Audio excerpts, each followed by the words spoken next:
Good evening friends, मेरा नाम सी ए सुमित गर्ग है और अपने चैनल पे मैं आप सभी का स्वागत करता हूं। जीएसटी डिपार्टमेंट ने टैक्स पेयर्स की एक लॉन्ग पेंडिंग डिमांड को फुलफ़िल कर दिया है, पूरा कर दिया है और अब उन्होंने नोटिफिकेशन इशू की है जिसके तहत अब जीएसटी पे जो इंटरेस्ट देना है वो नेट कैश जीएसटी लायबिलिटी पे देना है। अभी तक डिपार्टमेंट और टैक्स पेयर के बीच में ये लिटिगेशन था कि taxpayer net cash GST liability पे इंटरेस्ट पे ऑफ करना चाहता था, जबकि department as per act section 50 के हिसाब से वो ग्रॉस जीएसटी लायबिलिटी पे इंटरेस्ट कैलकुलेट कर रहा था। तो इसी के चलते जीएसटी काउंसिल की रिकमेंडेशन आई थी कि जो इंटरेस्ट है वो नेट कैश जीएसटी लायबिलिटी पे आना चाहिए और फाइनेंस एक्ट 2019 में इसको इनकॉर्पोरेट किया गया था। लेकिन फाइनेंस एक्ट 2019 का वो सेक्शन जिसमें ये बात लिखी गई थी अभी तक इफेक्टिव नहीं था। तो जी हाँ, अब नोटिफिकेशन के थ्रू 1 सितंबर 2020 से उस सेक्शन को इम्प्लीमेंट कर दिया गया है। तो आइए जानते हैं। यहाँ पर आप देखेंगे नोटिफिकेशन नंबर 63/2020 इशू की गई है, जो कि 25 अगस्त 2020 की डेट में है। In exercise of the power conferred by subsection 2 of section 1 of the Finance Act 2019, the central government hereby appoints 1st day of September 2020 as the date on which the provision of section 100 of the Finance Act 2019 shall come into the force।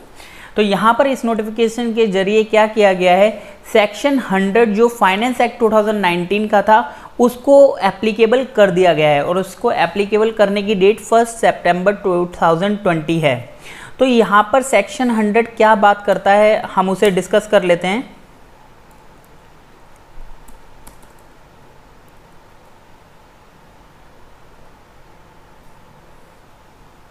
यहाँ पर finance act 2019 का मैंने section 100 आपके लिए open कर दिया है।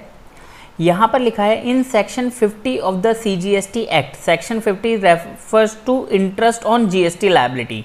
Section 50 में in subsection 1 the following proviso shall be inserted. तो एक प्रोवाइजो डाला गया था इस सेक्शन के through, provided that interest on tax payable in respect of supplies made during a tax period and declared in the return for the said period furnished after the due date in accordance with the provision of section 39, except where such return is furnished after the commencement of any proceeding under section 73 और section 74 in respect of the said period। यानी कि अगर आपने return late भरा है after due date as per the provisions of section 39 और आप पर सेक्शन 73 और 74 के प्रोविजंस कमेंस नहीं किए गए हैं डिपार्टमेंट की तरफ से, then the interest shall be levied on that portion of the tax that is paid by debiting the electronic cash ledger. यानी कि जितना पैसा, जितनी लायबिलिटी आपने इलेक्ट्रॉनिक कैश लेजर को डेबिट करके पे की है उसी लायबिलिटी के उसी पोर्शन पे आपका इंटरेस्ट चार्जेबल होगा। तो अब ये जो सेक्शन 100 था इसको एप्लीकेबल कर दिया गया है 1 सितंबर 2020 से। तो अब ये तो बात रही सेक्शन 100 की एप्लीकेबिलिटी की, लेकिन इसमें ये जो बात लिखी है ये किस डेट से इफेक्टिव रहेगी? क्या ये बैक डेटेड 1 जुलाई 2017 से इम्प्लीमेंटेड रहेगी या फिर 1 सितंबर 2020 से इम्प्लीमेंटेड रहेगी? तो इसकी जो नॉलेज आपको, इसकी जो डिटेल मिलेगी वो इसी एक्ट के सेक्शन 1 में मिलेगी, जिसकी पावर का यूज़ करते हुए ये नोटिफिकेशन इशू की गई है।